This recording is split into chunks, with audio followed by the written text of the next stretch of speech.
right, welcome into the San Francisco 49ers Report. Chase Sr. here with you. And no matter where you are or how you're tuned in, thank you so much for making our reaction video a part of your evening. If you're waking up with us on Sunday, good morning.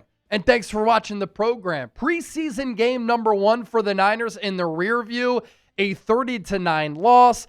Not like the scoreboard matters, but the Niners got off to a really good start, outscoring Denver 9-0 to begin this game. A touchdown for Patrick Taylor on a 5-yard run. A safety for this Niners defense, which early was looking really good. And then after that, 30 unanswered points for Denver.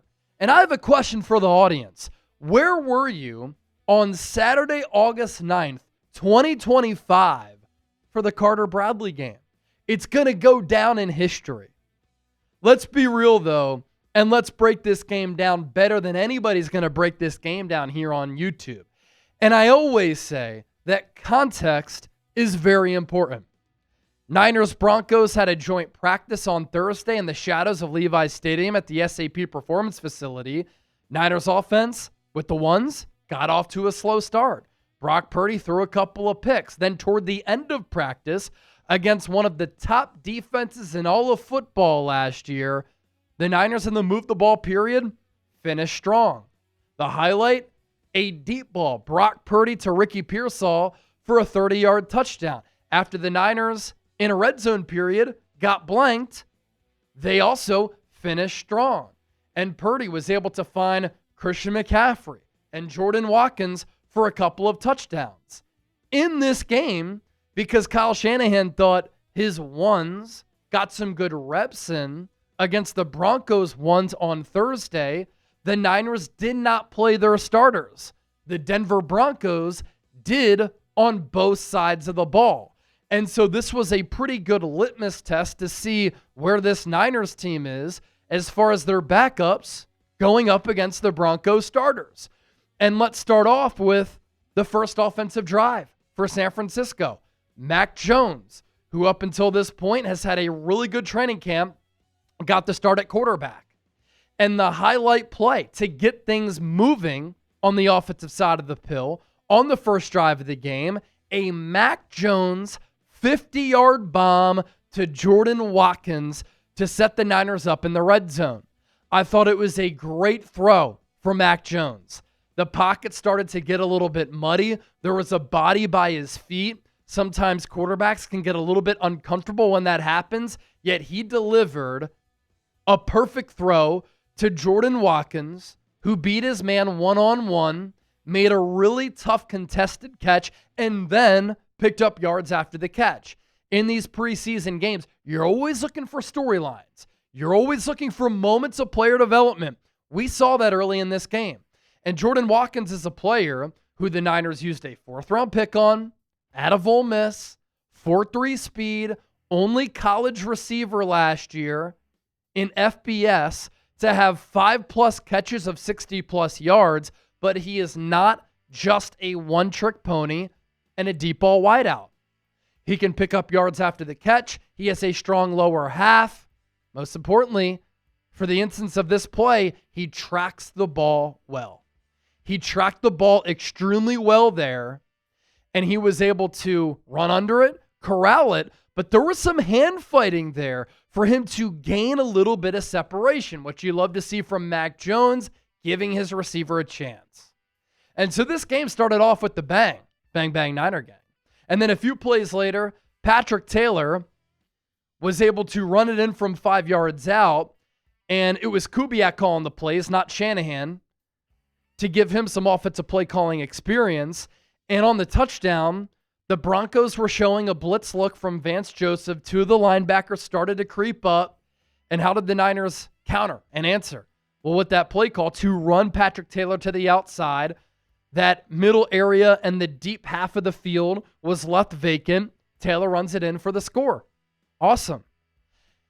That's the Niners 2s against the Broncos 1s driving down the field and putting together an impressive scoring touchdown drive.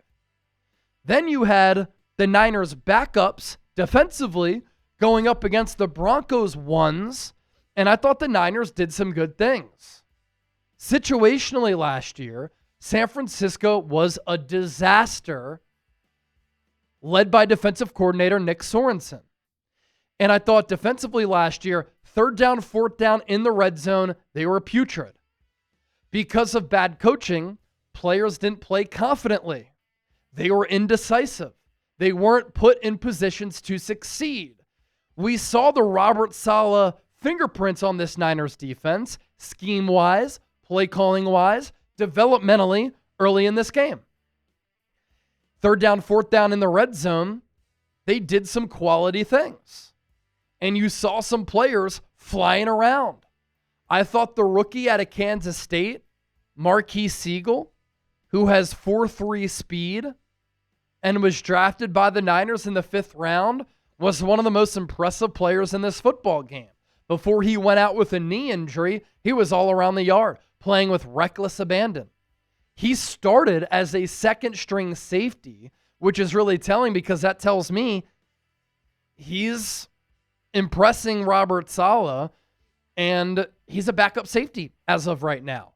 We saw Chase Lucas on a corner blitz, on a delayed blitz, bother Bo Nix. He helped to force Bo Nix into a throwaway in the end zone, which led to a safety. I think that Chase Lucas earned a roster spot tonight at that cornerback spot where the Niners are very thin. Elsewhere, how about the play we saw from UDFA defensive tackle Sebastian Valdez?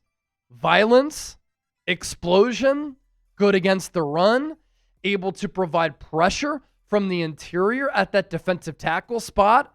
I was impressed by him. CJ West, Alfred Collins, number 99 and number 95. They made some plays here tonight. Junior Bergen, who was drafted in the 7th round to be a return man, had a 28-yard punt return where he made a man miss, reversed field, cut it up field. And you're like, okay. So you want to see these young players making plays. You want to see these young players showing signs of development. And we saw that here this evening. So you can look at the scoreboard and you can say, Niners sucked. Fire Kyle Shanahan. It's going to be a long year. I disagree. You needed these young players to give you some juice. These young players did that. Corey Kiner also, pretty damn good. And these are the developments that you're looking for in a game like this. With Robert Saleh, I love the creative, exotic looks to give the opposing offense something to think about, to confuse them, to get aggressive and blitz from time to time, to load the box, show blitz, drop guys back in coverage.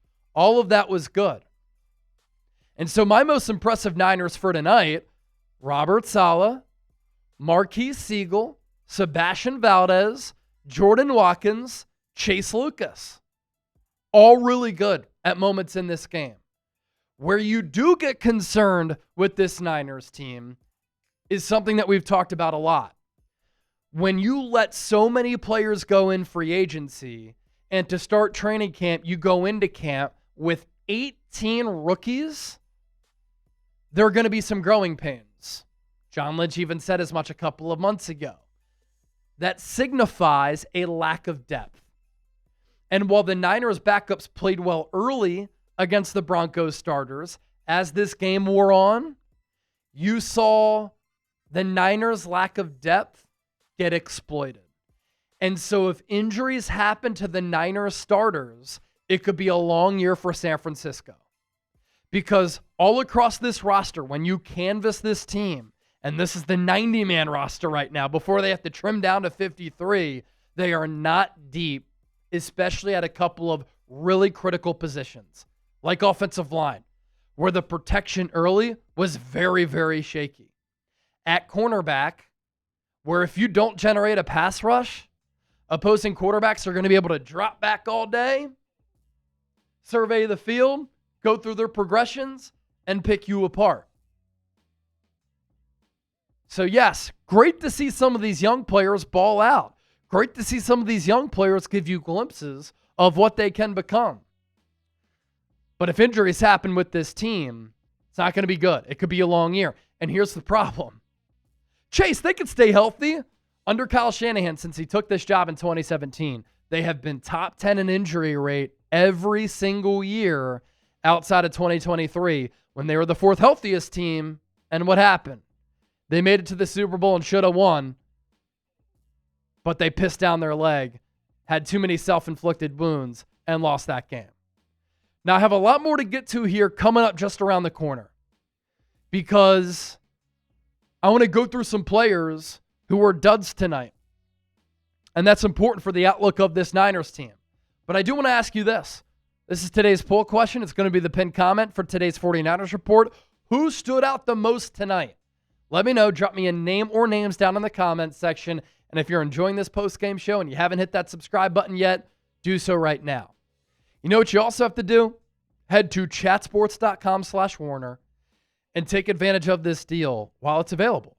These Fred Warner jerseys are 20% off, available for just $80, but you have to use our link in order for that deal to apply. One of the best linebackers of all time, one of the best linebackers in the history of this organization, and that's saying something because the Niners have a rich history at the linebacker spot. These are Nike jerseys. Fred Warner, you can wear these forever because he's a legendary player, and they're timeless. In 50 years, you could be rocking a Fred Warner jersey, and the real ones will walk up to you and say, 54 was built different. You can start that journey today. Chatsports.com/Warner. So let's move forward on the postgame show. When we talk about the Niners' lack of depth at critical positions, backup offensive tackle, huge one. Spencer Burford is not an NFL quality offensive tackle. He may have played a little bit of tackle at UTSA, but for a majority of his college career, he played guard. The Niners drafted him as a guard. He's made a lot of starts for San Francisco at guard. This offseason, they have tried to transition him to offensive tackle. He's not fast enough. Throughout camp, a lot of false start penalties. You know why? He's trying to time the snap because he doesn't believe that with his get-off, he's fast enough to play offensive tackle. We saw that translate to game action tonight when he had to go up against Nik Bonitto, who is quick, twitchy, and explosive, and Spencer Burford was exposed. That's a problem. Austin Pleasance at right tackle. Good spring, bad summer. Not a lot of confidence in him at right tackle. As far as Carter Bradley goes, he's the QB3. It was dreadful to watch. Tanner Mordecai, who was cut because the Niners signed Carter Bradley, wasn't much better. Was trying to be Johnny Manziel at Texas A&M back there, trying to extend and buy time in the pocket, chucking it up for defenders to throw or to intercept passes. So Carter Bradley, 6 of 14, 32 yards. He had a passer rating of 20.5, threw a pick. The only Niners quarterback with a lower passer rating in a preseason game since 2015 of 10-plus attempts was Wilton Spate at 17.3 against the Chargers in 2019. And I know he's a third stringer. Not a huge concern. Tanner Mordecai, not going to be on the team. Not a huge concern. But look, Mac Jones also threw a pick on a ball where when you're throwing it toward the boundary, you want it to be high and away. He threw it low and inside. DB made a good play on it. But if Brock Purdy misses some time, if the Niners have injuries to their starters at multiple positions, the depth is not in a good spot for this football team. Dallas Flowers beat by Trent Sherfield before the half. Great throw and a great catch, but he got beat. He's one of your top backup corners on the roster. Jarrett Stidham looked like Tom Brady or Joe Montana going up against these Niners backups. Chip, what was he, 15 of 16? 14 of 15? 14 of 15 tonight. I mean, he was carving up these Niners backups. What else do I have here? Good sign that Robert Beal got a sack. He needed to do something. Here are the numbers for Jarrett Stidham here to my right. I thought Corey Kiner, the UDFA running back out of Cincinnati, he looked pretty good. So you look for some of these positive moments again with young players taking strides and making plays because you see what they're capable of. You didn't get to see Jordan James and Mykel Williams tonight as members of this draft class because they were hurt. But one of the bigger takeaways that I have is that this depth isn't in a good spot. Another thing that I wanted to see is Jake Moody get tested in a real live game situation. This is a player who lost all of his confidence last year. He did not attempt a single field goal for this team. And you cut Greg Joseph. So he's not being tested in practice in a one-on-one competition, and you don't get to get a look at him in games. And kicker is a massive problem for this team that can win and lose you ball games. Thomas Morstead is your new punter. I don't think that he had a lot of distance on a lot of his punts. Is punter a problem? As special teams in general have killed this team over the last few years. So those are a lot of the takeaways that I have coming out of this game. I'm excited for Robert Saleh. I'm excited for these young players. But for a team that has been riddled with injuries, that brands itself as playing physical football, the depth, not in a good spot. And that's why this could be a transitional year. Do I think the Niners can win double-digit games and make the playoffs? For sure. Do I think that they are Super Bowl contenders? They're not quite there. And it's not based upon this preseason game. But when you match up this Niners team with a team like the Philadelphia Eagles, a team like the Detroit Lions, even the Green Bay Packers and the Washington Commanders, the Minnesota Vikings, who Kyle Shanahan, he can't figure out Brian Flores' defense, those teams, I think, are ahead of San Francisco right now. We'll see how this Niners team looks in joint practices this week against the Raiders, how the starters look in either preseason game number 2 and or number 3. But the depth for this team, huge concern moving forward. Don't forget to hit that subscribe button. Get ready for the regular season by locking us in and subscribing to the show. I want to thank everybody for tuning into our watch party. Well over 80,000 views. The Super Chat numbers were awesome. It was great to see some of the real ones back in the chat. And as always, thank you so much for supporting the program.